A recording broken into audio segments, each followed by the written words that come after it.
Well, two-thirds of that is true. Matt Nicholson not going to be with us today.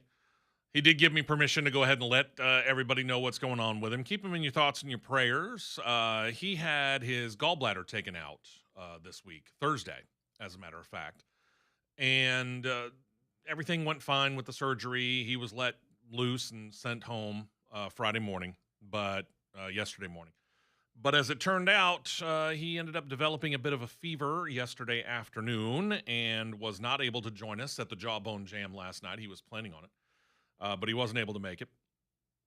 And he's been given a whole bunch of antibiotics. So apparently, probably developed some sort of an infection, which unfortunately, it's kind of the way things go sometimes when it comes to surgeries like that. So keep in your thoughts and your prayers. Hopefully, everything will get going and work properly. We are going here, and I'm going to just soldier on solo. John Bird behind the glass over there. So he'll be taking care of texts and all the other stuff behind the scenes, and who knows? If he knows something, he might jump in. John Bird, what do you know about racing? I knew I grew up with racing, Okay. watching it with my dad. That's true. You're a North Carolina kid, so you were in the heart of the NASCAR country. Oh, yeah, there. man. King Richard, he was our man. There you go. All right. Well, feel free to chime in as you want. And we're going to get rolling here as soon as we can get everything caught up. There we go. All right. So let's talk about last week. Real quick in a recap. Last Saturday, IndyCar getting things rolling on the Indianapolis Motor Speedway's road course. In a move that a whole lot of people wouldn't try, maybe save Cole Trickle. I don't know. Going to the outside to make the pass. That worked for Christian Lundgaard. Lundgaard took the outside on lap number 68, got around David Malukas, rolled on to the win. Lundgaard wins. Malukas second, rest of your top 10. Graham Rahal. Okay. Start of a good month for the Rahal guys. Joseph Newgarden, Alex Palou, Scott Dixon, Louis Foster. Rookie Dennis Hauger with another good run. Kyle Kirkwood, Nolan Siegel making up the top 10. Alex Palou still your points leader. He's up 237 to 210 on Kyle Kirkwood. Then David Malukas third, Christian Lundgaard fourth, Joseph Newgarden in the top 5. Rookie standings, Hauger's well ahead of Kyle Collette, 100 to 70. Mick Schumacher holds 54 points. And in the engine manufacturer standings, Honda is leading Chevrolet by a score of 506 to 450. And that may get worse. We'll talk about Chevrolet engines and the problems, I guess is just the best way to put it. Some of the problems that they have had so far when it comes to this month, because I'm here to tell you, it ain't been pretty. And we've already seen engine changes for Chevrolet, more than one. Chevrolet organization and car, not fun. So we'll have to see whether or not they're going to hold together. They did do practice yesterday, turned up the wick a little bit, starting to get regularly over 235 miles per hour in practice. And that's a good thing because the cars were holding together. And I say turn up the wick. Early in the week, turbo systems turn down lower, so you're not quite getting the same amount of power that you would. And then they just kind of gradually turn it up over the course of the week. And it looks like they're about at full blast. And they're starting to cook now. So, they're starting to work their way up towards the 240 mile per hour mark going into turn number 3. Could we see a 240 mile per hour qualifying lap or qualifying run? Maybe. I'm not going to discount it. It's a possibility. The way things are going now, good grief. I mean, we're starting to see NHRA going at 345. Yeah, I wouldn't count out a 340 mile per hour lap. And then, or 240 mile per hour lap at Indianapolis. And then maybe start to see that average out over the 3 laps to the point where you might even get a 240 mile per hour qualifying run because they average it out over the 3 laps that you do. It could be fun. NASCAR weekend began last Friday. We talked about it last weekend. ARCA and the trucks running. And then Saturday was the O'Reilly Auto Parts Series running at the New York State Road Course, known as Watkins Glen International. We expected it to be a battle between road course ringer Moonlighters and Connor Zilic and Shane Van Gisbergen, and it almost was. SVG couldn't quite get close enough at the end. Zilic, on the other hand, was actually battling Jesse Love, but Love just couldn't close the deal. Zilic claiming his 3rd straight series win at Watkins Glen, joining in with Terry Labonte and Marcus Ambrose as the only other drivers to claim 3 straight wins there in the secondary series, whatever its name may be. Busch, Nationwide, all the different names. Not even going to try and get into that. Top 10, Zilich, Love, Taylor Gray, Moonlighter Ross Chastain 4th, Brandon Jones 5th, then Brent Cruz. That kid is really impressing. Parker Retzlaff and SVG started to fade a little bit, could do no better than 8th. Austin Green, Justin Allgaier round out the top 10. Allgaier continues to lead the points, 640 to 485. Wow. Over Sheldon Creed, who is, let's just face it, road course racing, not really his strength. Then you got Jesse Love in 3rd, Brandon Jones 4th, Corey Day 5th. The rest of your top 12 who would make the chase at this time: Sammy Smith, Austin Hill, Carson Kvapil, Parker Retzlaff, Taylor Gray, Brent Cruz is there. Remember, this kid missed the first 4 races of the year, and he's already chase eligible. And Sam Mayer rounds out the 12. Mayer holds a 17-point lead over William Sawalich for the final chase position. That's a good sign for him. We'll see whether or not it holds. Sam Mayer not really having that great of a year. William Sawalich is, I think, really he's starting to wake up. And what I mean by that, he's starting to understand how to really get rolling in this series. And sometimes it takes a little bit of an adjustment period, but I think he's really, really close to getting it. Then we move up to New Hebron, Ohio. This was last Saturday as well. IHRA Spring Nationals in Top Fuel Finals coming down to a battle between Gary Pritchett and Cameron Foray. Foray, a far better reaction time, but ended up losing traction. That allowed Pritchett to get the win. Ran a 3.06 ET, 285.53 miles per hour. These guys running a much shorter track than what you normally see in the NHRA. That's why you're not quite seeing the same speeds. Pritchett leads the points 190 to 162 over Scott Palmer. Jasmine Salinas 3rd, Lee Calloway 4th. Kyle Sattenstein is in the top 5. And in the IHRA Funny Car Battle, the final came down between Del Worship and John Brody Smith. Worsham with the quicker reaction time. He rolls on to the win, 3.312 ET at 267.06 miles per hour. Dale Creasy remains the leader in the Funny Car standings over Del Worsham by a score of 210 to 141. Then it's Terry Haddock. You got Jacob McNeil and John Brody Smith making up the top 5 there. And then back to Watkins Glen on Sunday, which belonged to the Cup Series. Again, kind of a question about whether or not your road course ringers, the Connor Ziliches and the SVGs, right? Were they going to walk away with it? Kind of like Saturday. Half of that was true. SVG, their team did this last year, and they did it again this year. Last year, it worked to perfection. I mean, he walked away from the crowd. This year, it actually was a bit of a question because that 3rd stop put him back in the field, that 3-stop strategy. When he came back out after that final pit stop, he was almost 30 seconds behind the leader, 18 laps to go. That means he's needing to make up almost 2 seconds a lap. Think about that for a second. And not only did he do that, he was helped when Zilich blew a right front tire and had to pit himself.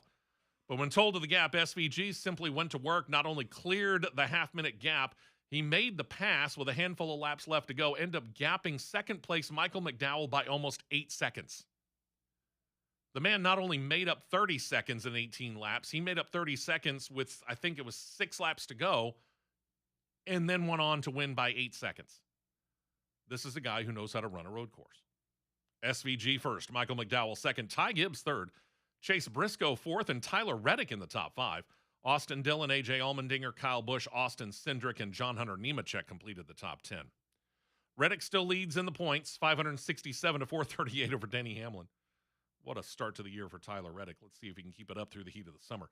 Chase Elliott's 3rd, Ryan Blaney 4th, Chris Buescher 5th. Rest of your top 16 sitting in the chase right now: Ty Gibbs, Carson Hocevar, Kyle Larson, Ryan Preece, Brad Keselowski, Christopher Bell, William Byron, Daniel Suarez, Austin Cindric, and with the win, SVG back in the chase at this time. He's in 16th place, and Chase Briscoe, despite the fact that he got a top 4, is yo-yoed back out of the chase, courtesy of the points win.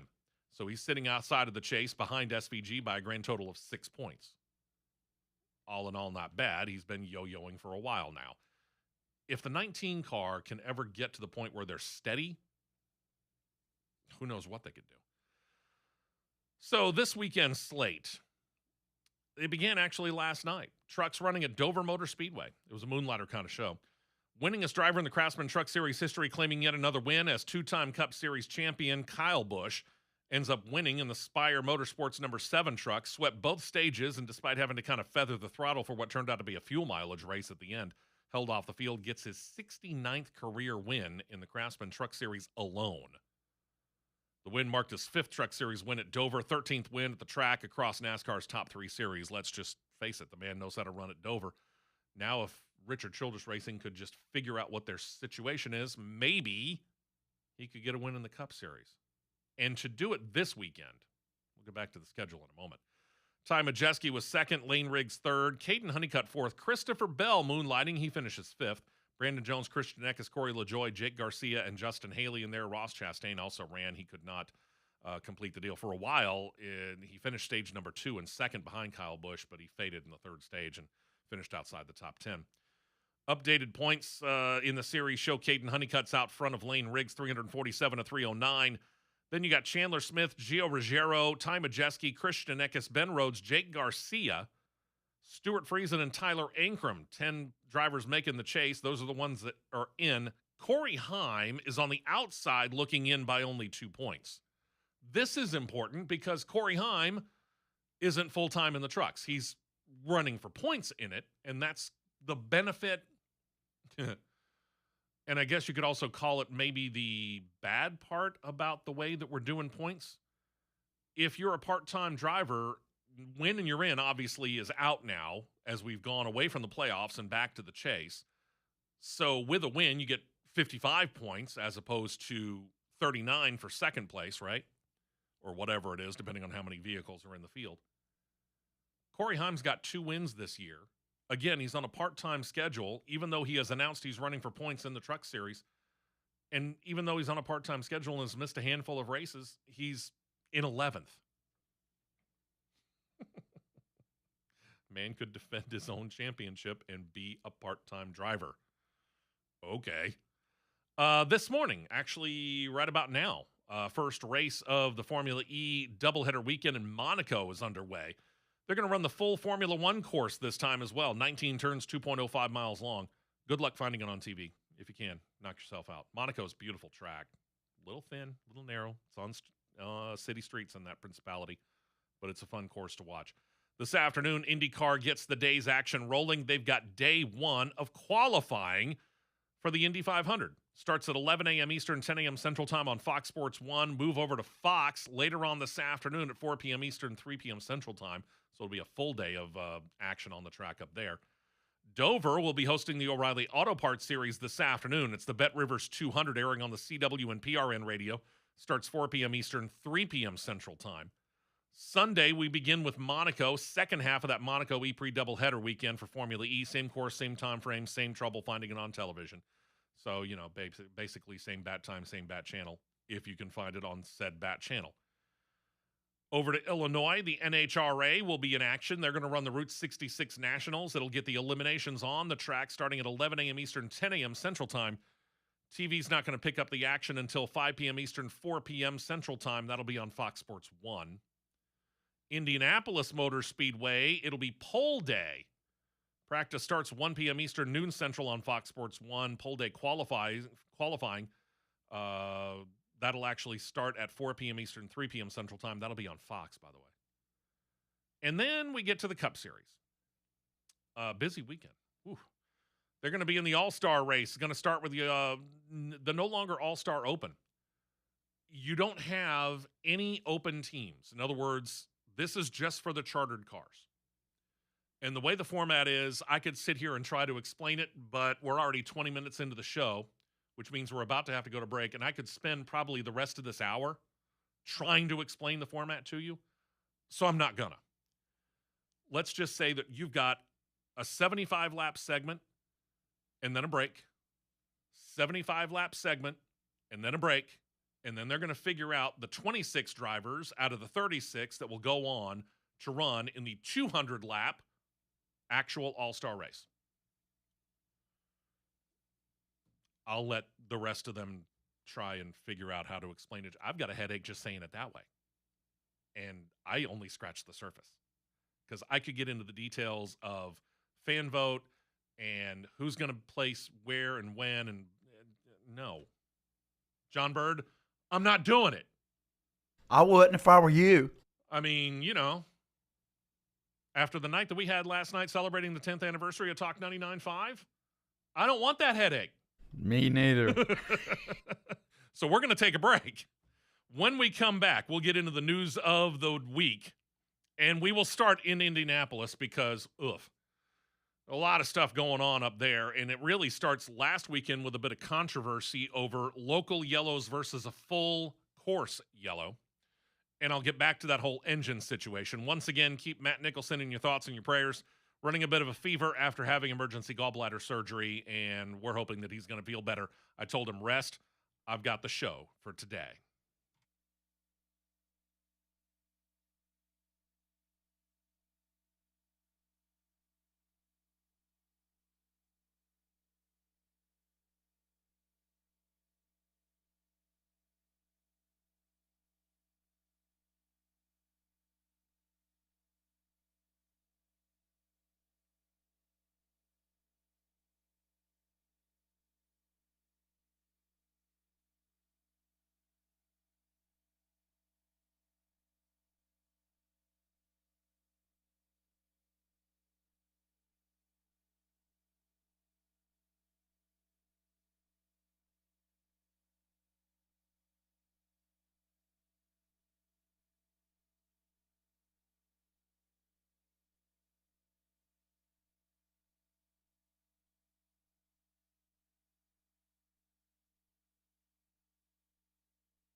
Well, welcome back into the show. I'm Steve West. That seat over there usually filled by Matt Nicholson. Not this morning. Again, if you're just now joining us, he had gallbladder surgery on Thursday, and everything, according to doctors, went well. But apparently a little bit of an infection, which happens from time to time in post-surgery situations, and he developed a bit of a fever. So he is on bed rest by doctors and my orders. He talked about trying to come on board via joining us via YouTube. Just rest, Matt. That's the important part. We want you back here in studio next week. Plus, I need you for a podcast on Tuesday. Speaking of things coming up later on today, we talked about the racing that's going on. A little bit later on today, I'm going to be out at our good friends at Cat and Bird Winery. And they just, by Shelby County Living Magazine, got voted as the best wedding and event venue in the county. And I'm here to tell you, with that pavilion that they got outside, absolutely correct. They got a couple of very cool horses, and they even got a donkey there, and you can take pictures with all of them, and you can actually feed them too. All kinds of stuff going on. But speaking of that wedding and event venue situation, they're actually going to close a little bit early today. They're going to close at 5 o'clock as opposed to 6 o'clock today because they have a wedding, I think it's a wedding rehearsal and dinner that they're going to be doing tonight. That's going to happen after starting at 5 o'clock, so everything gets closed off. And you could do this as well, okay? If you go on to Cat and Bird Winery, go look them up on the internet, and if you want to do this, you can actually rent the facility out for whatever you're looking for. Wedding reception, graduation party, whatever it might be. And you can have the whole place to yourself. And you can actually do it technically during business hours, which are Saturday, noon to 6 as a general rule.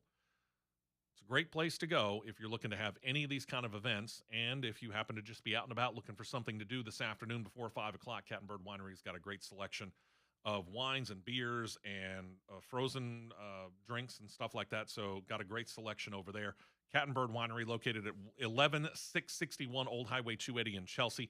I'll probably be over there 12:30, 1 o'clock. Maybe I'll see you there. And don't forget, if you mention this show, CRN, 10% off your total bill. Not a bad deal. All kinds of great stuff going on out there throughout the course of the week as well. Make sure that your child, they had a line dancing class earlier on this week. So they'll do things like that in the evening. I think they got a cookie decorating class coming up later on. First Thursday of every month, I will be hosting music trivia out there. First Thursday, 7 to 9 p.m. of each and every month. So, hey, come on out. Join us, okay? Let's get into the news here and talk about IndyCar. And let's go back to last Saturday. Specifically want to talk about what happened during the race on the Indianapolis Road Course, Sancio Grand Prix, as they call it. Alexander Rossi, during the race, got just livid. Can't put it another way. Because his car suffered a hybrid system failure. Well, the reason I refer to that specifically is because Alexander Rossi had something to say about that as well. He ended up stalling on the front stretch just past the start-finish yard of Bricks. And we got a picture of it when producer John on CRN Live on YouTube gets it up there. And he ended up sitting there for a while. And if you can, go find somewhere, somebody's got it, I'm sure, the in-car video. And you will just sit there and watch these cars zooming past. And you're thinking to yourself, why haven't they called a yellow? Well, as it turned out, they called what they call a local yellow. This is what you can do on road courses. Formula One's well known for this. But while he was waiting for these cars to stop zooming by him at 160 plus miles per hour, he just didn't see it happening. So he said, you know what? To heck with this. Undid the belts, pulled the steering wheel off, got out of the car, jumped on the pit wall, walked across. And don't get me wrong, he didn't run. He just casually strolled across pit road, jumped over the pit wall there, and kept walking. And you think, well, shouldn't that cause trouble? No. IndyCar finally did throw the full course yellow because they had to get the car off the track, plus you got a guy walking across pit road. Both of those are safety problems, especially the car sitting on the track, even though it was technically out of the racing line. Rossi said after the fact, quote, "It's pretty annoying to have failures on the car because of a product we didn't ask for." That goes back to that hybrid system.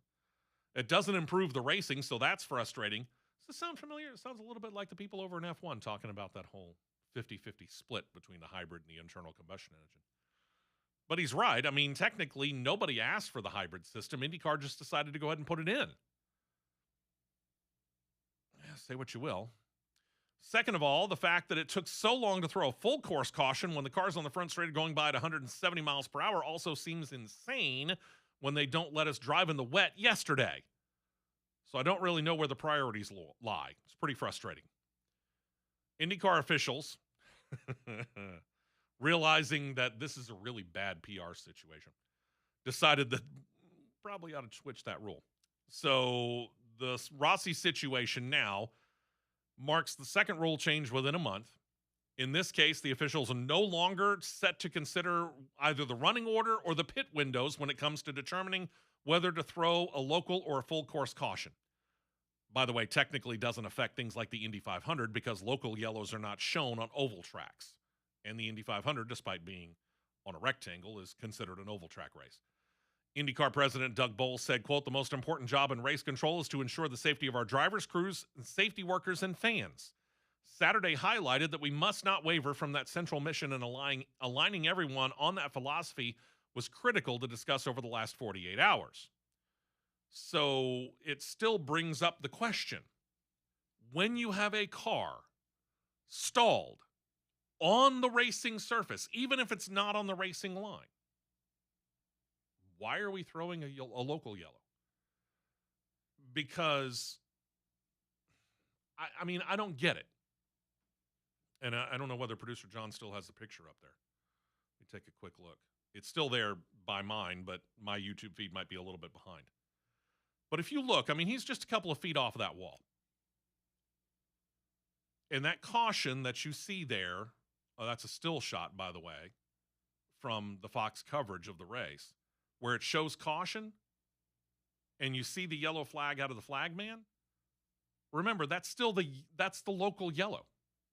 He's following the guy coming off the turn, going down the front straightaway. Yeah, they go clockwise in this particular case on the road course. They'll go counterclockwise when they go to the Indy 500.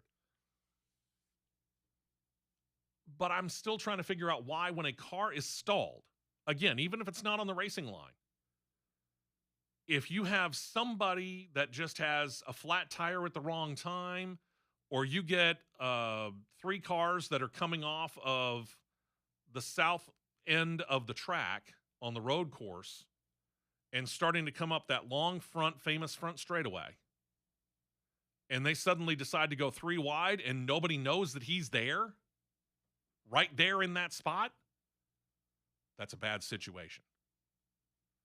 Stalled cars anywhere on the racing surface, I'm sorry, you don't do that. That car's got to go. And it's got to go now, because that's a major safety issue. Again, that car stopped. And if somebody plows into him doing 165 plus miles per hour, 170, maybe even more, I don't even want to know what the circumstances of that might be. I can imagine it. And the truth be told, that imagination is ugly. Real ugly. So we go back to the question, why was the local yellow shown on the Indy road course when this happened? Well, the independent officiating board tried to shed some light on it on Tuesday before the rule change was detailed, said that when Rossi came to a stop, he was out of the normal racing line, so they just decided to warn the other drivers about it, but didn't feel that it deserved a full caution until he got out of the car and walked across pit lane. No, that was the exclamation point at the end of the sentence. The sentence should have been, we threw a yellow because he was stalled, even though he was off the racing line.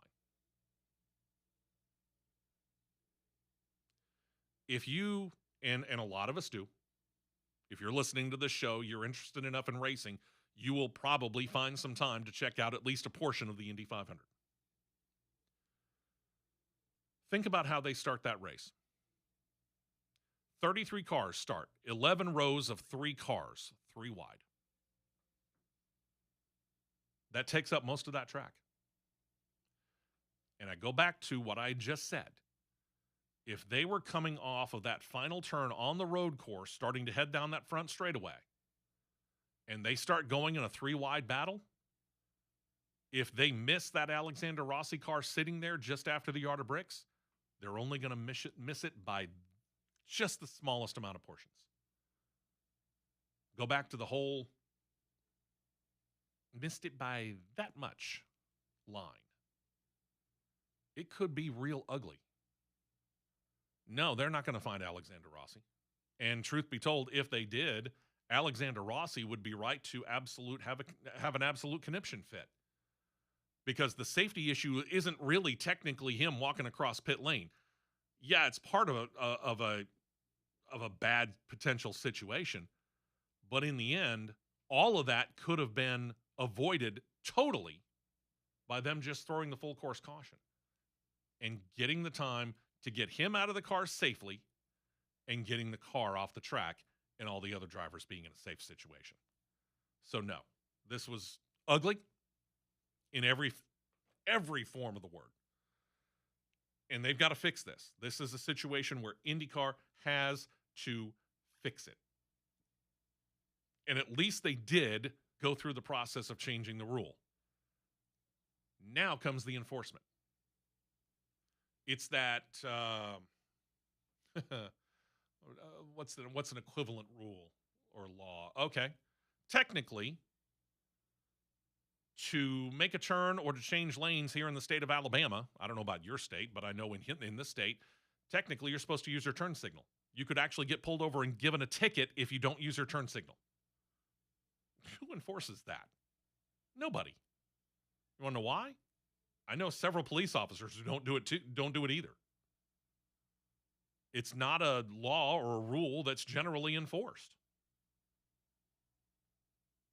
This one needs to be enforced.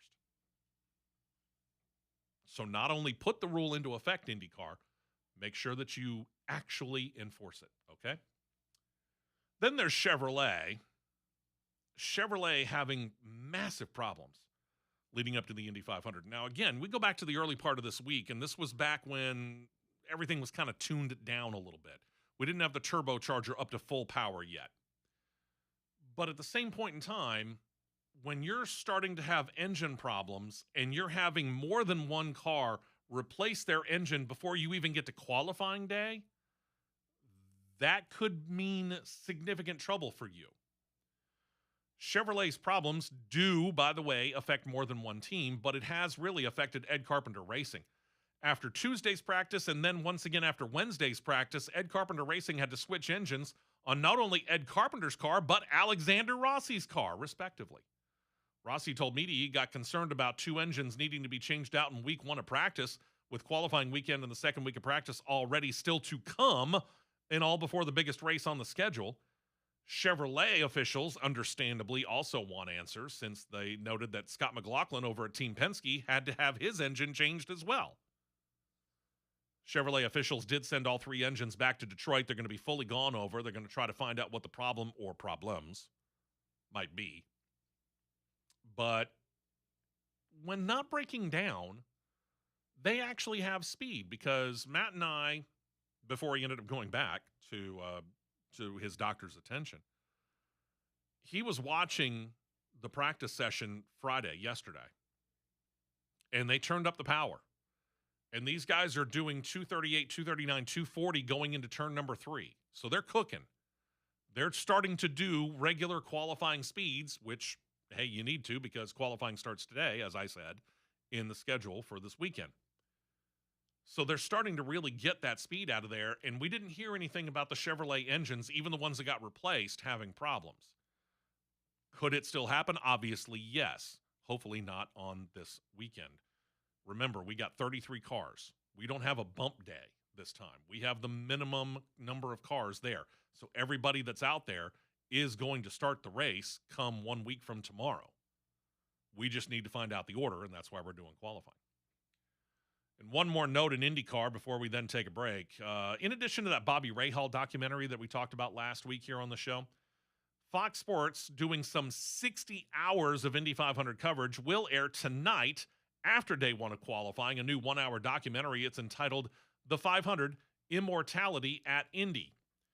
It should get underway at or about 6 p.m. Eastern, 5 p.m. Central Time. It's going to be hosted by 9-time Indy 500 racer and 2016 Indy 500 pole sitter James Hinchcliffe, who's going to take the viewer on a tour of the IMS Museum in the Speedway's infield, and will explore some of the people and the famous moments that have made the Indy 500 one of the most famous races in the world. And I can tell you this, if you've never been to Indianapolis Motor Speedway, it is a wonderful place to go. There are some places that you walk into and you can just feel the history kind of washing all over you. Matt and I, when we went to Darlington in 2018, had very much that feeling of having all of the history of NASCAR going all the way back to its beginnings washing all over us. I had the pleasure, and very much thanks to my wife, in 2021 of going up to Indianapolis back when they were doing the NASCAR IndyCar doubleheader weekend on the road course. And I very, very much got that same, very, very same feeling. I've only been lucky enough to go to the Speedway Museum one time, and that was back in 1996. And I'm here to tell you, it was a cool experience to go through there and look at everything that was in there, because NASCAR had just started there, so you really didn't get all of that. Now they've got some NASCAR stuff in there along with all the Indy 500 history that's there. If you ever get the chance to go to Indianapolis, make sure that you go into that museum, because what he's going to show in that documentary, it's going to be just the tip of the iceberg, just the beginnings of it. So yeah, get the chance, go ahead and go. Not only to Indianapolis Motor Speedway, check out any race you can, but go to that museum. It's right in the infield of Indianapolis Motor Speedway, and it is such a cool bit of history. We'll stick with open wheel here as we take a break. When we come back, Formula One still talking about their hybrid situation and how that 50-50 split needs to be switched. And could they do a much bigger change in the offseason? It could have happened.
Welcome back into the show.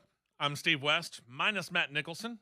Sideline this weekend, should be back, hopefully, in time for Cross Flags, our podcast in the middle of the week. Real quick update on Indianapolis. They were supposed to get practice underway right about the time we wrapped up the show here, 10 a.m. Central Time. Practice has already been canceled because they got some weather moving in through the area, and some intermittent rain actually is threatening maybe Saturday qualifying. We can do all the qualifying tomorrow. Sure, you can. Can't do any practice beforehand, but you could do it. So we'll keep an eye on that. And if we find out anything more, we'll let you know by the end of the show. Meantime, turning our attention over to F1.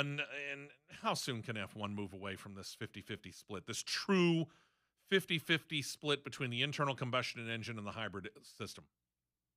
Well, according to reports that came out last weekend, an agreement has been reached by F1 officials to alter that for the 2027 season, bringing more of the internal combustion engine system back into play and kind of lessening the percentage. I don't know what the ultimate split might be.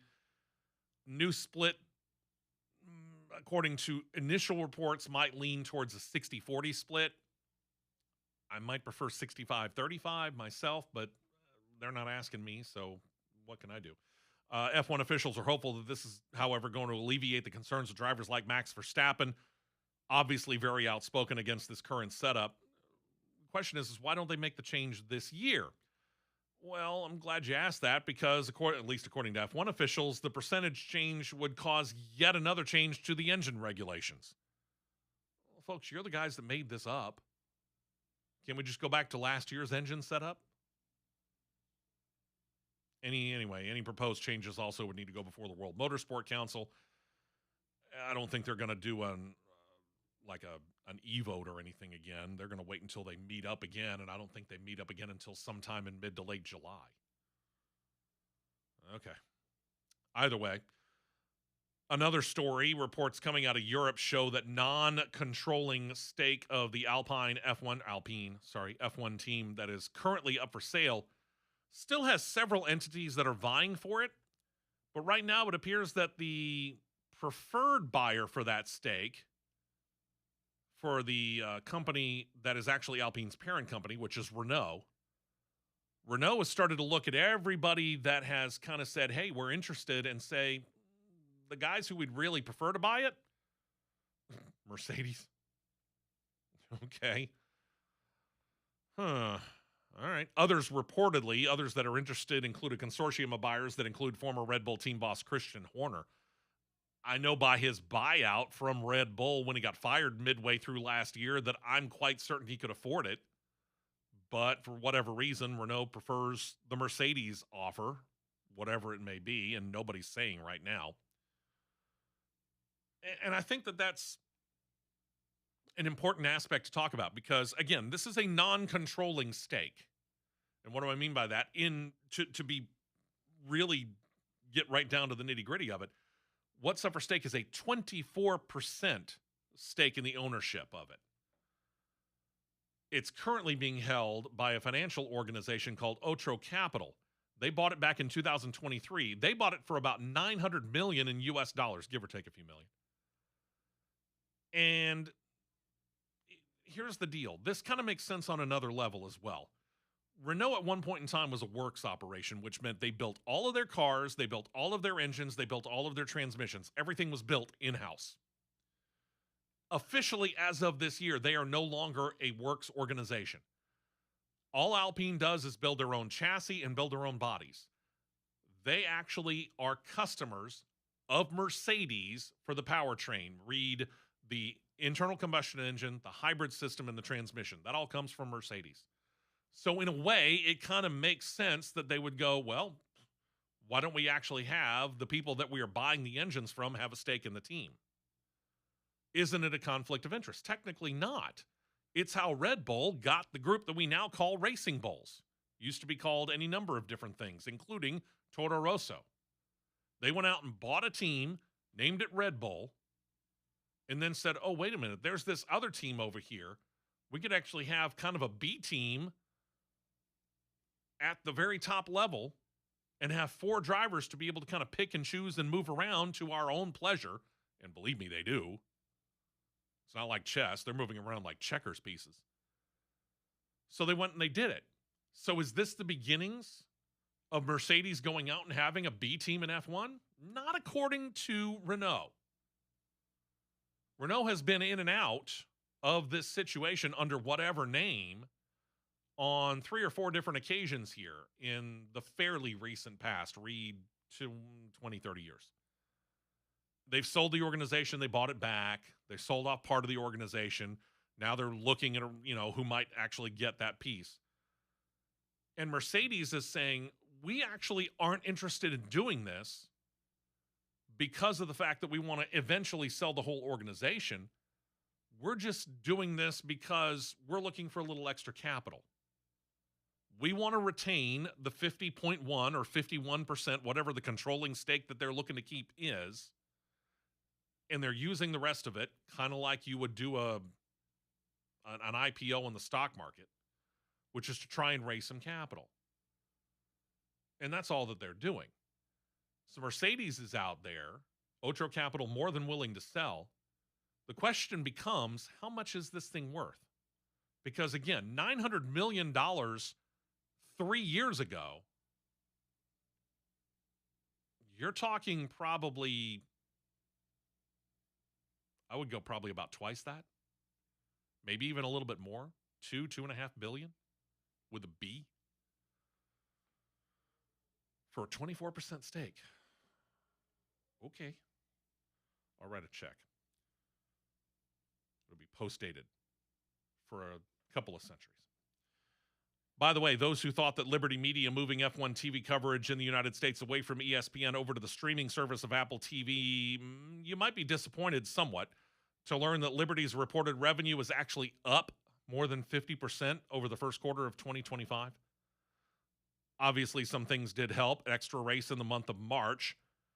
Having to take the month of April off due to the war in Iran is going to hurt, but that falls into the second quarter, so we'll find that out later. But right now, for the first quarter of the year, Liberty reports revenues of $617 million. That's just in the first 3 months of the year. Plus the implementation of several broadcast rights agreements. Obviously, the move to Apple TV here in the U.S., but they also did an extension of their agreement with Sky Sports for coverage in the UK and Italy amongst them. Again, quarter two, because of missing those two races, probably not going to look anywhere near as good, but it's a good start. And I get it. If you don't want to get Apple TV, don't get it. Welcome to the world of being a free country. If you don't want to get it, don't get it. But all those people who started to sit there, and I've come across them, and they said nothing but corporate, it's just corporate greed. It's corporate greed. Tell me you've never run a business without specifically telling me you've never run a business. Because if I am doing, we'll just use the show, if Matt and John and myself, and I'll include John Bird in this as well, because he's become a regular part of the show. Mm-hmm. So if the four of us have the CRN Racing League, and we have been on, we'll say the Fox Network. Okay. And then ABC, ESPN comes over and they offer us double the amount for the broadcast rights. How stupid would we be to go, well, we've been on Fox this whole time. ESPN, we don't think has the same reach, so we're not going to take your money. No, what? It makes no sense whatsoever. So again, tell me you've never run a business without specifically telling me you've never run a business. Do you have to like it? No, you don't. Just because they went away from ESPN, which is a heck of a lot more attainable than Apple TV, I get it. You can be upset. But from a business standpoint, it makes every single bit the financial sense. Sorry. Welcome to capitalism. And one more note here from the world of Formula One, where Max Verstappen, that guy who's been complaining so much, he's taking advantage of this time off from Formula One. He's not even in North America. They raced in Miami a couple of weeks ago. They'll be in Canada next weekend, but he's back over in Europe and giving sports cars a run. He's in the 24 Hours of Nürburgring in his home country of Germany. Watching it here in the U.S. is a little bit of a problem. It's not on TV anywhere. You have to actually go online. You can go to racer.com, and if you go onto racer.com, at the very top of the page, you'll see a situation where it says watch. And you can watch the 24 Hours of Nürburgring through there, and if you're interested, you can do it. Action actually began about an hour, maybe an hour and a half ago. I want to say about 7:30 Central Time, which is where I am right now. And they're going to go, as they say, twice around the clock. Cars navigating this full course of the Nürburgring. And if you're not familiar with the Nürburgring, you need to go look this up. Full course, one lap, just shy of 16 miles. And they're doing that for 24 hours. Have fun, Max. And the thing about it is, according to everything that we're hearing, this dude is ridiculously quick. He's running a Mercedes car with Red Bull sponsorship. And, you know, these are cars that are similar to what we see when you've heard about and seen probably the 24 Hours Le Mans or the Rolex 24 Hours of Daytona. A lot of the same cars are going to be running there in that really twisty, turny course that has, I couldn't even begin to try and describe to you how many turns over a course that's just shy of 16 miles long. Thankfully, no, he's not trying to run the entire 24 hours. And rules prohibit that from happening anyway. Thank God. But I have run a version of it on the video games Gran Turismo. And while it is sim racing to a certain extent and not always 100% realistic, obviously,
hour number 2 underway, and if you're just now joining us, missed hour number 1, Matt Nicholson not with me today. He had gallbladder surgery on Thursday, and everything went well from that, but unfortunately maybe a little bit of an infection. Caused a bit of a fever yesterday afternoon, and he is sidelined. Told him, just get better. Don't even worry about it. He was thinking about trying to join us via YouTube, and from what I can see, he is on our chat on CRN Live, so you can actually kind of go back and forth with him a little bit, but he's just trying to take it easy because, hey, we got a long way to go. And I need him by my side in that chair that is not pictured if you're on YouTube, regardless of whether it's on CRN Live or on Talk 99.5, Real Talk 99.5 TV on YouTube. Make sure you subscribe down below on either one or both. We would certainly appreciate it. We get into hour number 2 and we switch from open wheel racing and talk a little bit about some NASCAR here and some good news for the fine folks over at Hayek Motorsports. They and Ricky Stenhouse have agreed to stick around for a while longer. And this is important because if you think about it now, with the number of teams that are out there, you've got Legacy Motor Club that wants to get a third charter. They've got an agreement to buy one of Rick Ware Racing's charters. You've got RFK Racing that has publicly come out and stated, yes, we are in the market for a third charter. Where you're going to get that third charter, we don't know. And now the fact that with the end of the lawsuit between 2311 Racing and Front Row Motorsports on one side, NASCAR on the other, where they finally decided to just settle it before it actually went to full term in the courtroom. It started, and I think NASCAR started to realize, oh, this is going real bad. Let's just settle it and be done. As part of that settlement, the charters became permanent. And this was something that the team owners have been wanting for a while. NASCAR, for whatever particular purpose, was resisting it. And they finally just said, you know what? Okay, we're gonna let that go. Well, what did that do? It immediately made those charters that much more valuable.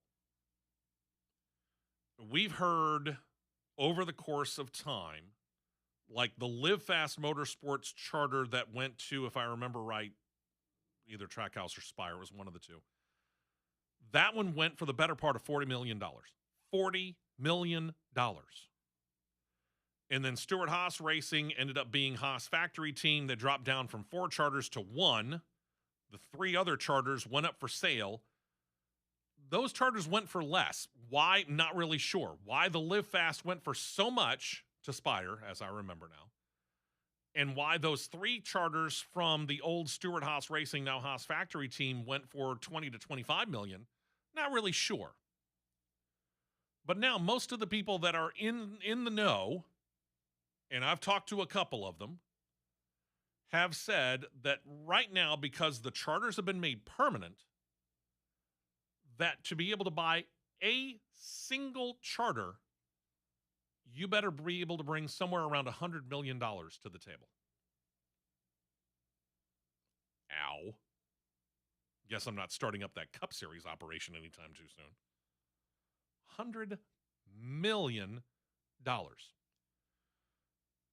But because Hayek Motorsports is a single car operation, there was a lot of speculation that, well, they might just go ahead and sell and be done with it. This move right here seems to say that it's not going to happen. Contract extension on the number 47 Chevrolet multi-year deal, the team says, allows them to commit to building the long-term future of the organization around a driver that they know is going to be there, kind of that steadying force, so to speak. So your driver's locked in. We know that they've got pretty good situation when it comes to most of their sponsors. Their relationship with their sponsors that they currently have is very good. Now they need to build upon that folder, so to speak, add a few more sponsors just to make sure they've got that kind of money, and then make sure the organization is built around them. And they understand. Talk to like Brad Dougherty, who's still involved in the ownership of it, even though it's no longer called JTG Dougherty Racing. He's still involved in the Hayek Motorsports ownership. He has even said, we understand we're not necessarily going to be front runners every single week on a year in, year out basis. We're not necessarily going to be a guaranteed winning operation for a race or two a year. But we can guarantee you this. You're going to hear about us, and 1 or 2 races in a year, we're going to show up, and you're going to go, where did they come from? And we're going to be laughing because we knew we were good here. And it's not just at the Daytonas or the Talladegas either. Because Ricky Stenhouse Jr. is a pretty good driver, regardless of what you might think about him. So they're committed to long-term, so that's the good news for them. Then there's, you remember this last couple of years, you know, when Daniel Suarez was with his old team, when he was being sponsored by noted Nashville country bar Tootsie's Orchid Lounge? Well, Front Row Motorsports has now stepped up, and they've gotten involved with Hard Rock Casino. And Hard Rock Casino is going to sponsor them for 2 races and in 2 different series. They're going out and really promoting their most recent opening of the casino in California. So they're going to sponsor a couple of different cup entries and then a truck entry for the 2 California races, San Diego and then Sonoma. At the San Diego race, which is going to be on the Naval Base Coronado, they're going to be on the hoods of the number 38 Ford Mustang and the number 38 Ford F-150 of Zane Smith and Chandler Smith, respectively. They are not related, at least not from what I can tell. And then when the series rolls up into Sonoma for the Cup Series, they're going to be in the hood of Noah Gragson's number 4 car. Truck Series not racing there. There'll be, by the way, an associate sponsor on the 4 car at San Diego as well. These are pretty sharp-looking cars, I got to admit. And ultimately, what I'm hoping is going to happen is we're going to see more of this. We're going to see more of this cross-promotion. I mean, Tootsie's Orchid Lounge was not what anybody, I think, would call a mainstream sponsor. But yet, when you think about how much racing has become a part of the city of Nashville here lately, especially also in the wake of what's going on at Nashville Fairgrounds, not only in NASCAR, but IndyCar as well, Nashville has become quite the little racing hub. So it really kind of made sense for Tootsie's Orchid Lounge to go out there and say, hey, listen, while you're in Nashville, come see us. And they put their name on the hood of a car. Makes a whole heck of a lot of sense for Hard Rock Casino to do the exact same thing. And you say, well, it's a casino. It should make money. We just had a story earlier on this week on this radio station, you know, the one that's right behind me if you're watching on YouTube. And, of course, if you're listening, you know what station we're talking about. And I'm part of the morning show here as the producer. And we got to talking about how a casino in Nevada, the hub of gambling, went bankrupt, shut their doors. This is why it's important to advertise. You got to make sure that people know you're out there in a sea of other groups and people and companies that are trying to do the exact same thing that you are. So if you're interested in advertising, we're open. Just saying. Let us know. We can do some business right here on this show. Speaking of special looks, by the way, this isn't a new sponsor, but for HendrickCars.com, it's a new look. They're kind of altering their usual red, white, and light blue look for a little bit more of a patriotic or U.S. flag blue, if you want to put it that way, for a 4-car salute to America, as they're terming it. And this is the look that's going to begin by debuting at Charlotte Motor Speedway Memorial Day weekend. Replaces, again, the lighter blue with more of that darker U.S. flag blue look across all their series. So we'll kind of detail it here as you get to take a look at it if you're on CRN Live on YouTube. In the truck series, this new HendrickCars.com look is going to adorn the number 7 for Spire Motorsports. Kyle Busch is going to be driving that at Charlotte Saturday Memorial Day weekend.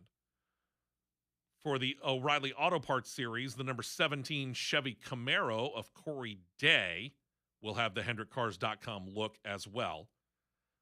As will the Junior Motorsports number 88 Chevrolet being driven by Rajah Caruth. So 2 cars there. Have fun, spotters. And then for the Coca-Cola 600, the number 5 car for Kyle Larson, defending Cup Series champion, also going to have that look.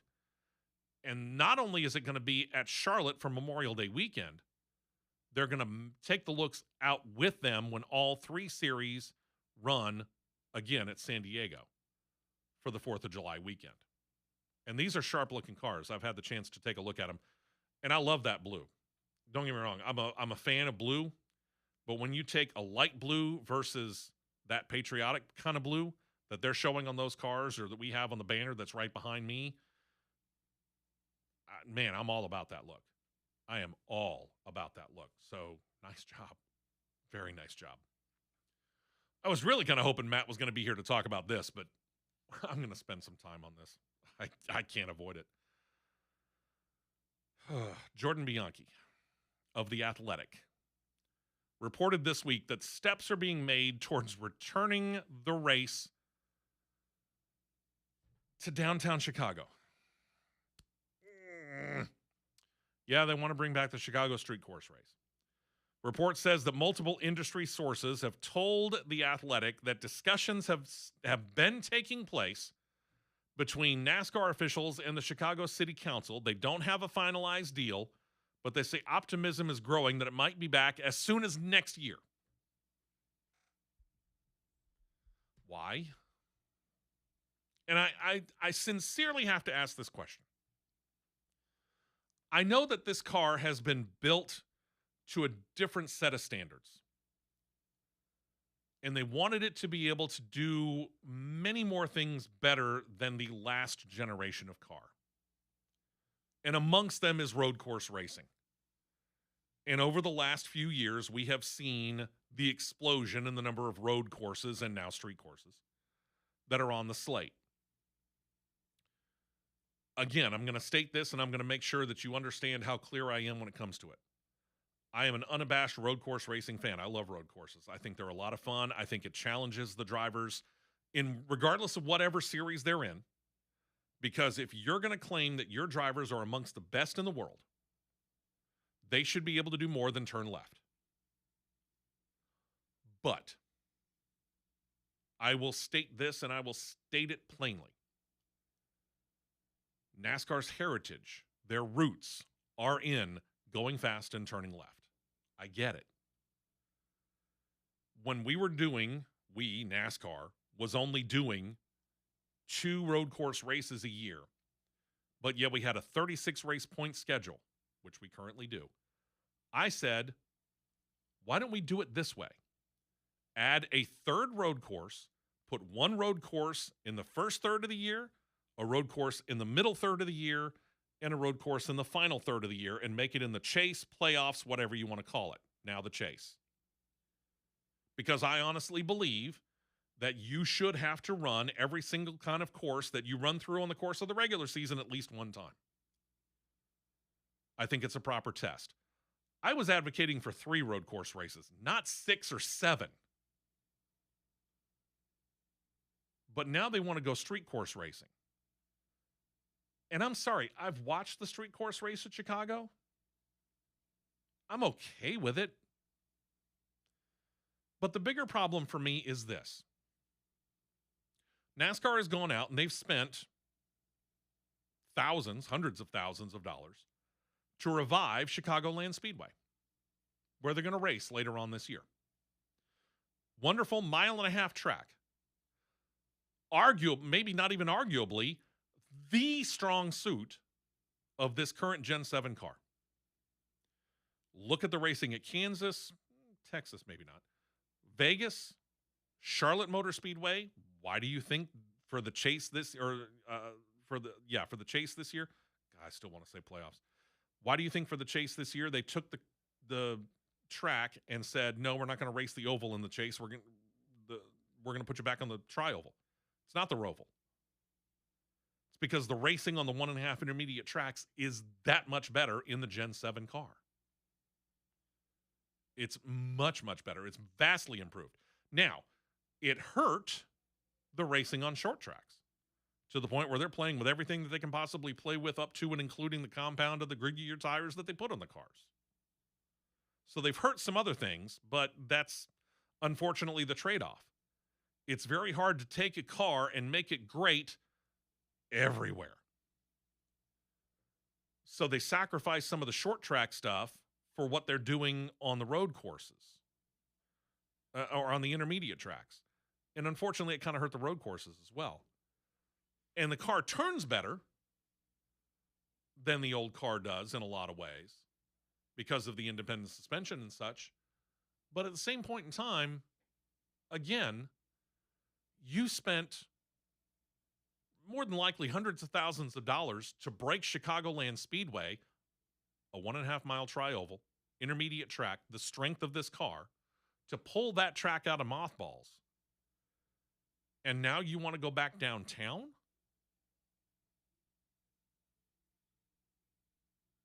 And then Jordan Bianchi goes and he starts to do interviews.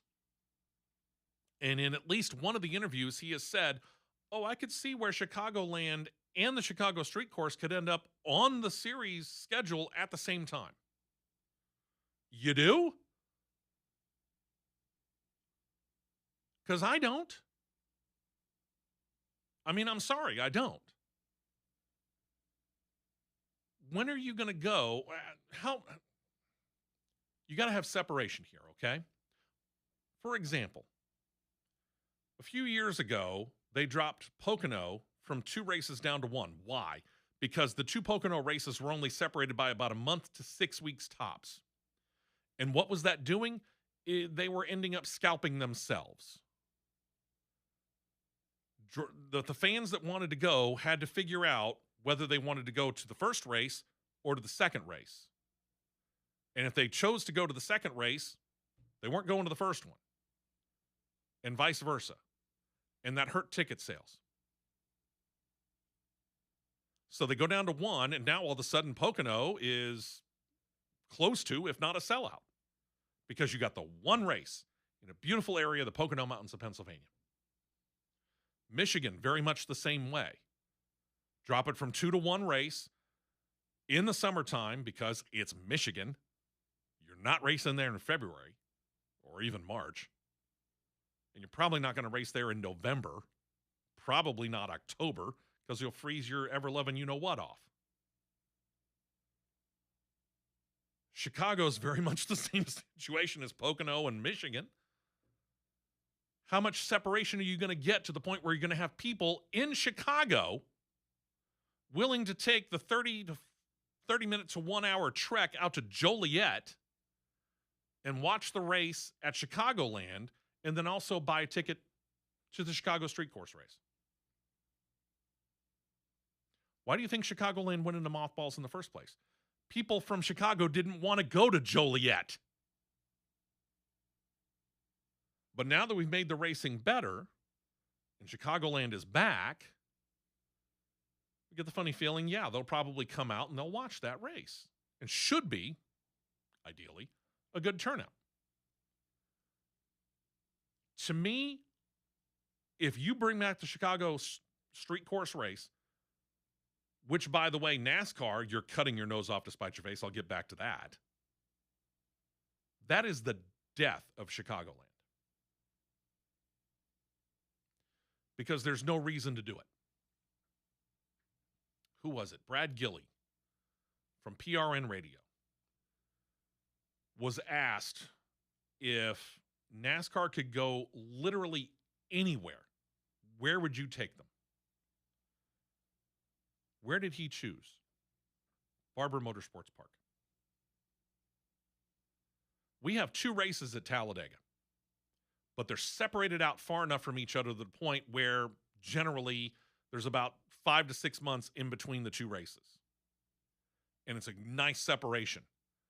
But Talladega's also built up that reputation of being a nice gathering party reunion place that happens to have a race going on that we all like to go watch. But if you put a third race in this area, as much as I would love to see the Cup cars and the O'Reilly Auto Parts Series cars, maybe even the trucks, run at Barber Motorsports Park, is that financially feasible? Does it really work? It's great for IndyCar because IndyCar is separate from NASCAR. And George Barber, in a lot of ways, built that track specifically to be able to hold that. Stock cars are a lot different. They're a lot heavier. They're a lot bigger. They're a lot more ponderous. And it's not to take away from the racing, but it's a vastly different situation. George Barber didn't build that track to really host NASCAR. Now, again, would I like to see it? Yes, I would. But are we hurting ourselves in the long run by trying to do that? And I think you are. NASCAR owns outright Chicagoland Speedway. All they got to do is pay for the upkeep and the personnel. They want to do a Chicago Street Course race. The city of Chicago is basically telling NASCAR, you're paying for everything. All the workers that are going out there and blocking off this course, you're paying for that. All the upkeep on the roadway, you're paying for that. And oh, by the way, you're renting that street as well. So you're going to pay us, the city of Chicago, millions of dollars annually to put a race on a downtown street course. When 30 to 45 minutes or an hour away tops, you own a racetrack that is the strength of this car. What are you doing, NASCAR? This makes so little sense. I don't want to see it back on the streets of Chicago. Maybe it's just a personal opinion. Feel free. Text lines are open. Phone lines are open. 205-545-9950. If you want to see them on the streets of Chicago, make your point. If you don't, like me, make your point. Love to hear from you. Let me know. But me personally, I think you're hurting yourself by abandoning the track you own for a street course. We will be right back with more on the Championship Racing Network.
Montgomery is broken, and Scott Ortiz is ready to fix it. Scott Ortiz is a conservative outsider and businessman who will cut your taxes and demand accountability. Scott Ortiz will fight illegal immigration, back law enforcement, and crack down on waste, fraud, and abuse. Scott Ortiz has pledged to serve only 2 terms, then come home. He's a citizen leader, not a career politician. Scott Ortiz will fight for you, not his political future. Vote Scott Ortiz for State Senate District 15. Paid for by Scott Ortiz for State Senate. P.O. Box 530291, Birmingham, Alabama 35223.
Two tires only, and back out to the track for more action on the Championship Racing Network.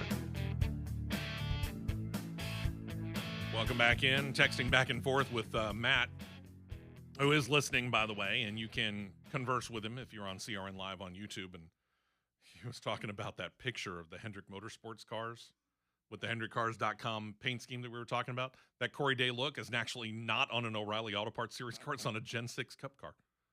Maybe just to, I guess, get the look out there. That's all we can think, because obviously they're not going to race that. So, yeah, and he was going to try and make it out to Jawbone Jam last night. He unfortunately couldn't make it because of all this situation. So I got him a shirt, and, yeah, it was what he was looking for. So happy to be able to get that for you, man. Get to feeling better. Siluria Brewing Company has become a great partner of ours here and has been since the beginnings of us on this new flagship station here at Talk 99.5. Danny Sample and Jill and Karen and Jay and all the other guys that are down there, we appreciate them so much. And Shelby Living Magazine, just had a fan vote, and Siluria Brewing Company was voted as the location with the best beer selection in the county. Congratulations to you, Danny. Great location out there, downtown. The old post office, if you know where I'm talking about. If you don't, it's located at 145 First Avenue West in Alabaster. All kinds of stuff going on all the time, all kinds of activities. Usually they have food trucks that are out there almost every day of the week. Sometimes they're open on Sundays. Make sure that you're following them on social media. They'll let you know about that. They're closed on Mondays. Tuesday evenings, they do regular general knowledge trivia, something I love to play. I've played it at Siluria and know the host very well. She's great, Jill. Different Jill, not the one behind the bar. Check her out. Every Friday night, music trivia. I host it at Siluria Brewing Company from 7 to 9 p.m., and then karaoke follows that, and there's all kinds of other good stuff that's going on. Plus, in addition to all that, they are also working with the local VFW, Veterans of Foreign Wars Lodge. They're going to start to sell at the end of this month a limited edition Siluria Brewing Company 250th anniversary t-shirt. Saw the t-shirt, and I'm here to tell you, it looks real, real good. Goes on sale for $25, $5 of which will go towards the local VFW Lodge. Siluria Brewing Company, 145 First Avenue West in Alabaster. And again, if you're interested in advertising with us, let us know. Love to hear from you. Would love to talk about it. So, tell you what. John Bird, check the text line for me here while I am going to the phones here. Let's talk to late model Mark from out at Talladega Short Track and see what's going on with him. Hello, Mark. How are you? Good morning, sir. Great show this morning. Man, you're saying so many of the same things that I'm thinking. As far as the All-Star race, I heard people say when it was at Charlotte, they should move it around and take it to different tracks. Yeah, Wilkesboro, that was pretty cool. They got a date, so they moved it over to Dover. I'm not a big fan of it. Yeah. Now these same people who wanted it out of Charlotte want it back into Charlotte. But I wanted to ask you a quick question. I know we're short on time. No, you're fine. This is a dream and probably not going to ever happen. But, I think a great place for an all-star race would be the Nashville Fairgrounds, baby. I am 100% in agreement with you on that. If we could just get the people of the city of Nashville to understand the history of that facility and not blow it up because you got a couple of morons who are complaining about having moved into a neighborhood that had an existing racetrack, and just embrace the history of it, I think it'd be a fantastic location to have an all-star race. I fully agree. I don't think you have to have 40,000 people. I mean, maybe they could get like 25,000, add a few grandstands, and have it there. I think it would be really, really cool, and the nostalgia part of it's real good. So I think you're 100% correct. I think you're 100% correct. I appreciate it, Mark. Thank you so much for calling in. Yes, be careful out there, okay? I think he's 100% correct. Yeah. Okay, so you get a Daytona, which has a grandstand seating of well north of 100,000. You get a Talladega, which has, since they widened the seats and made a couple of patios on either end of the upper deck, it's dropped it down from what was at one point in time somewhere around 110,000 seats to, oh gosh, I forgot the number now. It's under 100,000 anyway. Grandstand seating is not the end-all be-all, though. Because if you have, I'll just throw out a number. If you have 75,000 seats and you got 50% of them sold, looks horrible. Look at the Bristol Spring Race, for example. 160,000 seats in the last great Coliseum, as they like to call Bristol Motor Speedway. If you sell 80,000 tickets, it sounds great on the surface, but when you put 80,000 people in a 160,000 seat stadium, what does it look like? Half empty. It's the visual of it. But if you pack 25,000 people into a 25,000 seat capacity place, that place is rocking. And Matt and I went up to, remember the Superstar Racing Experience? Yeah, Tony Stewart and Ray Evernham's deal that they tried to get running for, and it only ran for 3 years. Matt and I got lucky enough to go and call the race for the Superstar Racing Experience in its, I think, second year at Nashville Fairgrounds. And that place was packed to watch that racing. fans go and turn out to Nashville Fairgrounds Speedway. It is a great, great place. It really is. It's a fantastic place. If you get the chance to go, do it. And by God, Nashville, get a brain. That track is a century old. Don't blow it up. Don't do what Birmingham did to Birmingham International Raceway. Please, for the love of God. There are things that you can do to mitigate the sound for all these people who moved into a neighborhood with an active racetrack. You're the ones that moved into it. You knew that there was a racetrack there, and if you didn't, you need to blame your realtor for that. Don't blow up the history. And then NASCAR, please, yeah, do what Late Model Mark just said. Go put the All-Star race there. I think it'd be a fantastic location. John Bird, what do you got? Yes, we've got a text from William. Okay. And it's a comment, and he says NASCAR, along with many other entities, has been making some questionable questions for years, Sure. or questionable decisions for years. They're trying to be too inclusive, and it's not for everyone. Agreed. Like to your point. Yeah, I can agree with that. Yeah, to a large extent. Because here's the thing. You're going to watch it if you want to, and if you don't, you won't. And, you know, I love all forms of racing. I really do. If the thing goes fast, I'm interested. But that's not everybody. There are certain people that if they love racing, they love a specific kind of racing. Maybe it's NASCAR, maybe it's IndyCar, maybe it's Formula One, maybe it's the NHRA. Maybe it is what Late Model Mark does. He's the track announcer out at Talladega Short Track. Maybe it's small, short track dirt racing. None of it's wrong. But it's your personal opinion. And the truth of the matter is you can't be everything to everybody. But yet NASCAR does seem to really be trying a little bit too hard to try to appeal to everybody. Now, go out there and try and paint with a broad brush, sure. But if you think you're going to catch everybody, you're not. And what you're going to end up doing is you're going to alienate your base fan base. Those who have been there forever or for the longest time, suddenly they don't feel like you're talking to them anymore. And that's why advertising campaigns need to be very, very careful, because you certainly want to make sure that you keep the fans that you got, but if you can go and get some more, you do. Let's just say, as using as an example, Bud Light and Dylan Mulvaney. If you don't know what I'm talking about, go look it up. But before that, Bud Light had 50% of the beer market in the United States. Think about that. After that, they're not even in the top 5 of sales. So are you going to hurt yourself by trying and going after more? There's your question. Let's see, what else can we talk about here? The only lead announcer that Fox's NASCAR Cup Series coverage has ever really known, Mike Joy. Going to get another honor for his career tomorrow. He's going to get to throw the green flag for the All-Star race at Dover. Mike Joy is in year number 26 with Fox Sports. And before that, worked for CBS, ESPN, and several more TV affiliates that were covering NASCAR. He also worked for MRN Radio.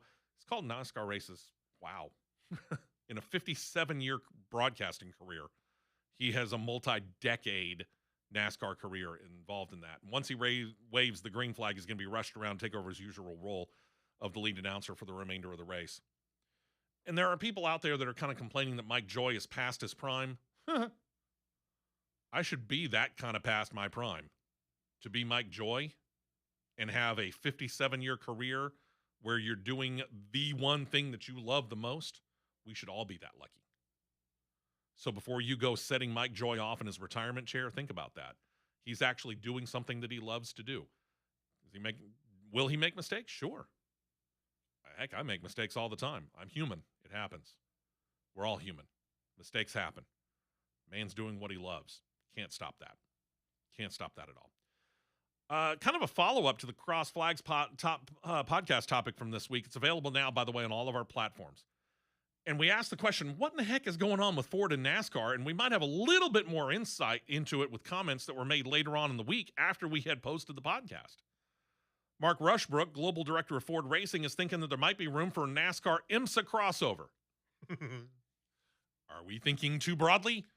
Rushbook talked to racer.com and said, quote, Brad Keselowski's comments last November about RFK wanting to partner with Ford to go sports car racing were specifically if we're doing IMSA, he was saying that he would like to run the hypercar team out of the RFK racing stables. He'd love to race it as well, and I'm not against it. I think there's actually an opportunity with a GT3 car, as these GT3s are in many ways similar to NASCAR with the next-gen car. We love the crossover, like when supercar driver Cam Waters, for instance, came over and did a NASCAR race. Okay, I get it. You want to do some crossover. You want to see drivers doing some different things. And it certainly wouldn't hurt you, Ford, to be able to partner with a group like RFK Racing or Team Penske if they were to so choose, but they're kind of backing off a little bit from IMSA Racing as well.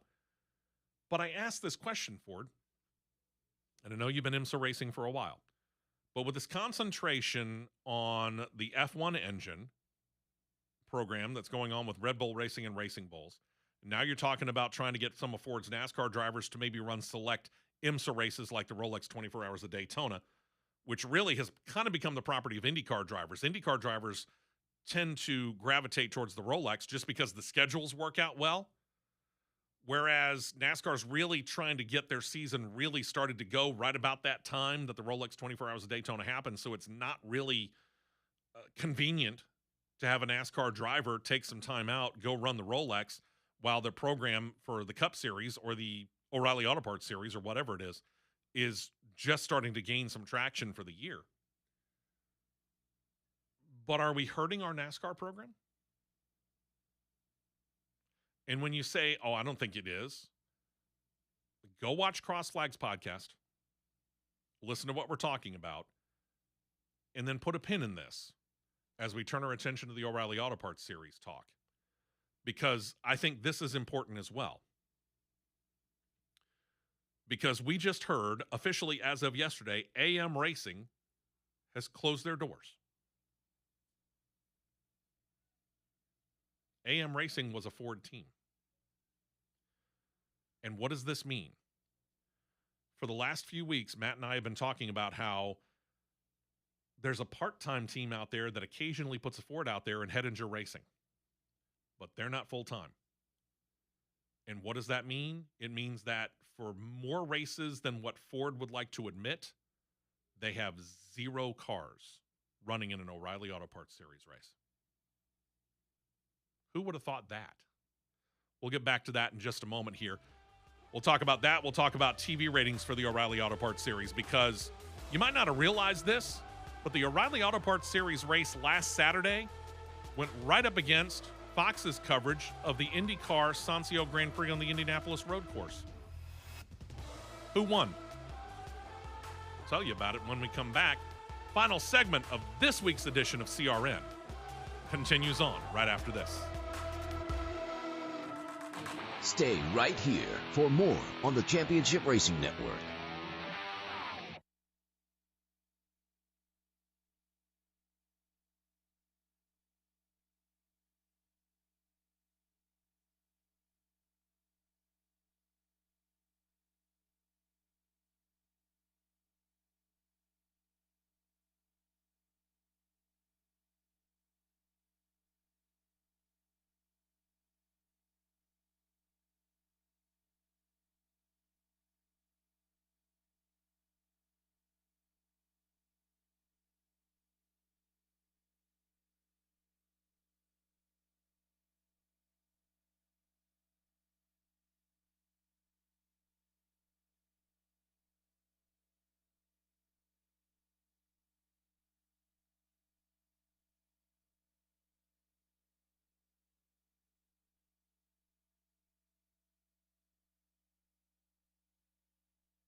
My son loves to fly kites, but my active psoriatic arthritis can sometimes hold me back.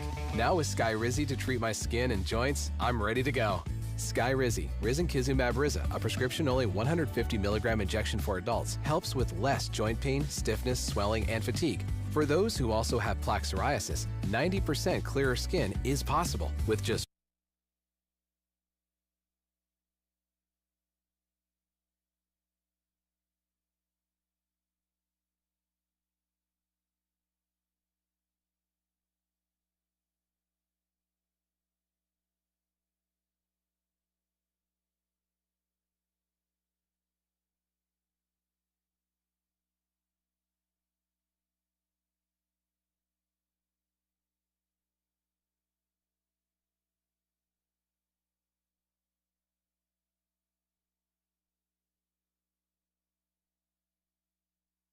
Fuel only, fuel only. Go, go, go.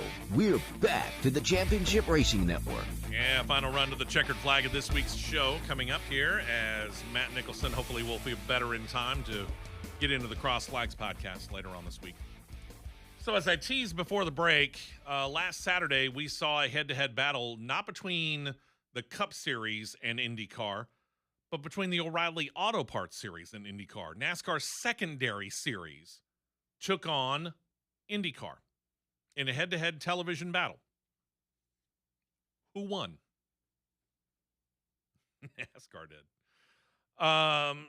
Since this year got rolling, we haven't really talked about it much, but we talked about this last year when we were on the different flagship station, and it's something that the initial blowback was pretty big. Well, why is the O'Reilly Auto Parts Series going to the CW? Where's the CW on my television, on my particular cable satellite offering, whatever? It appears we found it because, as a general rule, and all of this year so far, every single O'Reilly Auto Parts Series race on the CW network has garnered more than 1 million people watching. And this is a jump, by the way, for this series.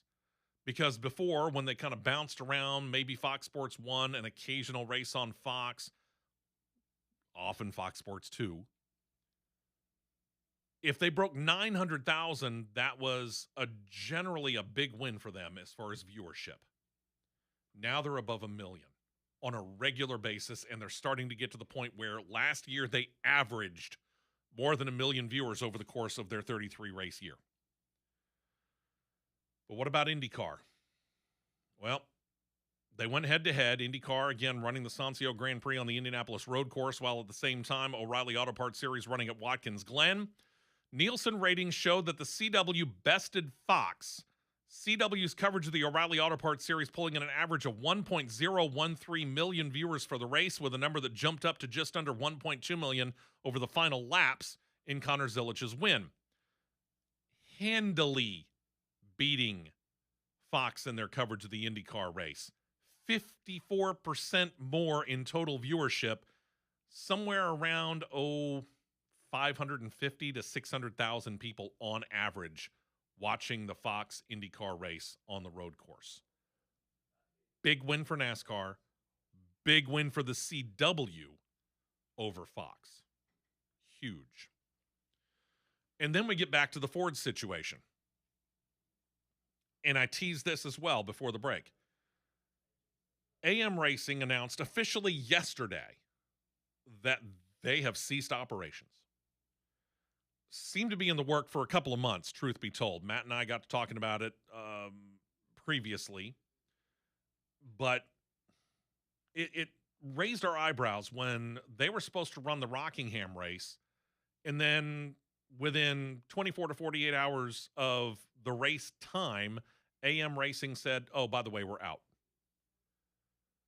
And they're based in and around the Charlotte area. Rockingham is an hour and a half, 2-hour drive tops to get from their shop to Rockingham, give or take, depending on traffic and all the other stuff.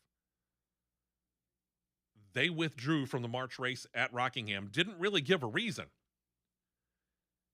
And then once they did that, effectively, we heard nothing. They ghosted everybody. Nobody heard from them. Nobody knew what they were doing. and they haven't appeared at a racetrack. They've been deathly quiet, and I use that term very, very pointedly. Motorsport.com first reported this yesterday. The team officially closed its doors. VP of Competition Matthew Lucas got the employees together yesterday, told them they were all being released from their contracts, free to find other work within NASCAR or wherever they could find it. He did apologize to them, the report said. He said he told the employees he tried everything he could do to stabilize this organization, but nothing seemed to take, nothing seemed to stick. This is on top of the fact that AM Racing was trying to sell. At the end of last year, and right about the time the season ended last year, there was an agreement in hand for AM Racing to sell lock, stock, and barrel to an ARCA Menard Series operation called Sigma Performance Services. And that was supposed to take effect before the 2026 season began. And effectively, SPS, Sigma Performance Services, was to become the new team within the O'Reilly Auto Parts series, using everything, shop, cars, most of, if not all, the employees of AM Racing. But at the end of January, something, more than likely financial, fell through. Deal called off. AM Racing said they were going to try and pick up the pieces and continue, and again, they did. They started off the season running the Fords. They were one of the only ones. Because remember, Haas factory team ran a year under the old Ford banner and said, you know what? We started off as a Chevrolet organization. We're going to go back to Chevrolet, re-partner with Hendrick Motorsports and all that, and we're going to try and pick up the performance from there. And all the teams that were affiliated with the Haas factory team, read RSS Racing and so on, said, well, if they're going to Chevrolet, we're going to Chevrolet. And Ford was left abandoned. And at this point in time, Ford effectively has no representation in the O'Reilly Auto Parts series. All the full-time teams, either in the case of AM Racing, have shuttered, or they've defected and gone to Chevrolet, leaving Ford with exactly one organization, which is a part-time organization in the O'Reilly Auto Parts series, and that's Hettinger Racing. I know of Chris Hettinger. I know him through social media. Good guy, loves racing, but this is a big bite to chew. And therefore, he's only a part-time organization. He doesn't have enough money right now to go full-time. And Ford's not giving it to him. Yeah, he's the big fish in the smallest pond on the planet right now when it comes to this. And I get that, but for Ford, one of the cornerstone manufacturers within NASCAR, going all the way back to its beginning, 77, 6 years ago, whatever it is, to them not have any representation whatsoever in one of the top 3 national touring series is amazing to me. And it makes us wonder. It's why we did an entire podcast, Matt and I, this week on what the world is going on over at Ford. We'll see whether or not they get back to it or not.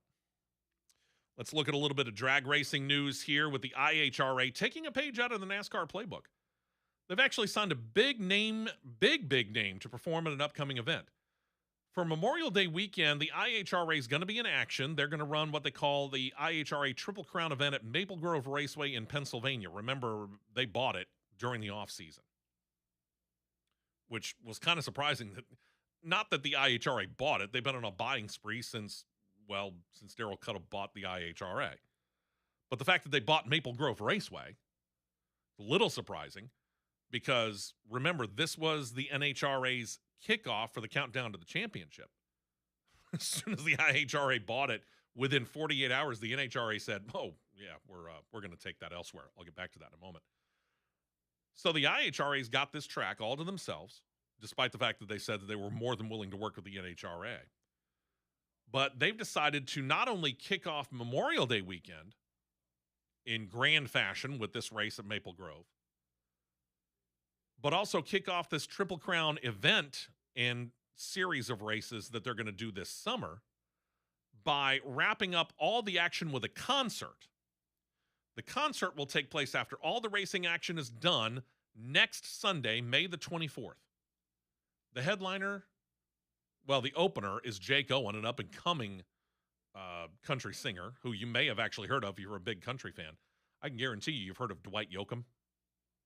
Dwight Yoakam's playing the concert after the end of all the action at Maple Grove Raceway. Had the chance a couple of years ago, courtesy of Richard and Valerie. They bought me and my wife tickets to go see him down at Tuscaloosa Amphitheater. The man might be getting up there in years, aren't we all? Man still puts on a fantastic show. Dwight Yoakam. Well done, IHRA. Well done. As far as the NHRA and what they did in place of Maple Grove Raceway, they decided to bring racing back to Michigan. And the Great Lakes Nationals now has a title sponsor. It is now being called the Dodge NHRA Great Lakes Nationals, presented by Mopar. So not only is Dodge the main brand there, the performance division under the Stellantis banner and the old Chrysler, Dodge, Jeep, Ram company, Mopar, is also involved in it. That's going to be run, again, the first week of the Chase for the Championship run of races. This is US 131 Motorsports Park, Martin, Michigan. This is the weekend of September 18th through the 20th. I don't know a whole lot about this facility, but the NHRA apparently feels very, very highly about it, so they were quick to choose it. And again, this brings it back to Michigan. And there's something to be said for that, putting it in the backyard. You think about once we get past the Indianapolis 500, and that's obviously the crown jewel, the biggest race of IndyCar season. But the very next weekend, they go race in the city streets of downtown Detroit. Honda wants to go in there and do well because that means they beat Chevrolet in their own backyard. And I mean literally their own backyard, because the course that they're running now in downtown Detroit, you can see GM's main headquarters in the background of some of the TV shots. So Chevrolet really wants to do well there because, again, they're in their own backyard. Honda wants to beat them there. When NASCAR goes to Michigan,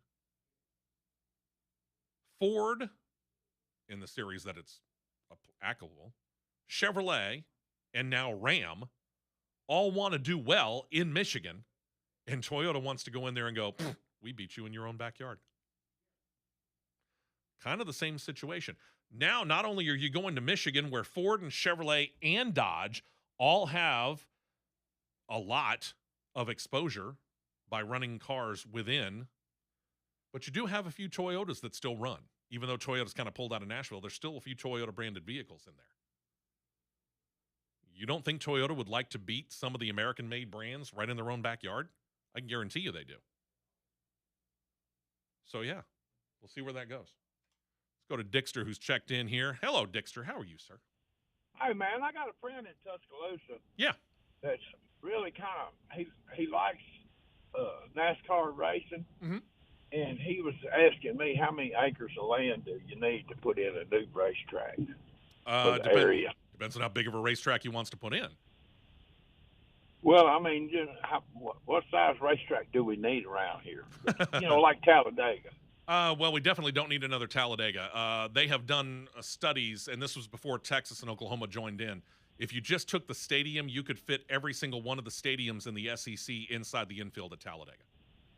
Yeah, well, I understand that. Yeah, we Talladega. Yeah, we don't need another track that big.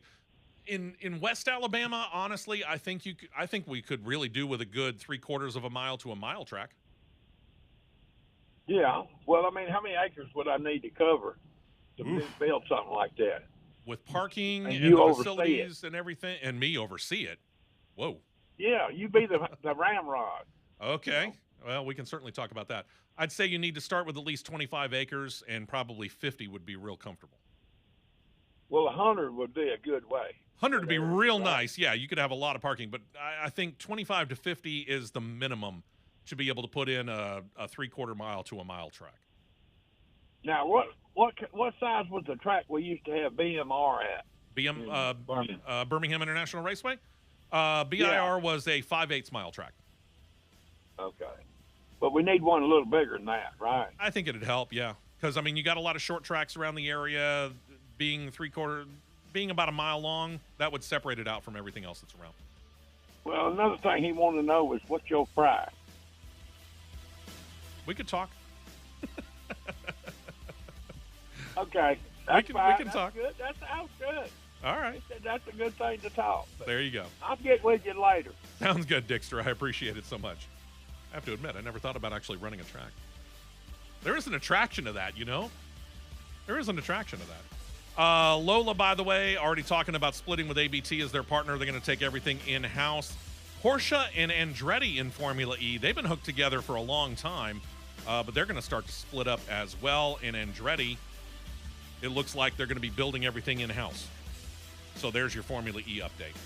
Enjoy the racing. Cross Flags coming up this week. Hope you join us for that. Hopefully Matt will be back in time. And next week we'll be back right here in the big chairs with another edition of the Big Show, CRN Live. As always, thank you very much for joining us. This has been a presentation of the Championship Racing Network.